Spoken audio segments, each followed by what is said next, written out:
Chaudhary can't Dogar ए प्यासा कवा। तो अज मैं गौरमेंट को अपील करना चाहांगा कि मेरे जुड़े पर वेख लो, छड़ दो मेरी जान। 75 साल तुसीं मैनूं खज्जल किया होया in search of water here and there किहड़ा तुहाडे प्यो ने सिराज विच बैक स्टोरी लिखी सी ते पानी की घुट नहीं लभण डई।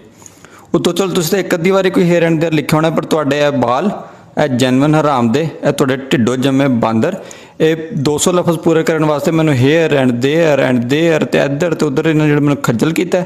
उस तो बाद लिजा के एक घड़े ते बिठा दिता तो भी पानी घट, फिर वो मेरे को बजरी पवाई है किहड़ा तुहाडे प्यो दा अंदर लैंटर पैन दिया सी। ते उतों कहानी का नतीजा पता नहीं की कर दिता, आखिर जी जरूरत दी जात दी माँ दी ऐ की गल हुई। तो मैं गौरमेंट को अपील करना चाहूँगा कि छड़ दो मेरी जान, मैनू खज्जल करना बंद करो। तुहाडे जिहड़े बाल ने जो तुहाडे पाकिस्तानी बाल ने इन्होंने कुछ नहीं सीखना, कोई इन्होंने तमीज़ नहीं सीखनी। जिन्ने मर्जी तुसीं इन्होंने कहानियां सुना लो, इन्होंने फिर एंड रूसी मशूक का नंबर बाथरूम में लिख के आ जाना है। तो पर हल मैनू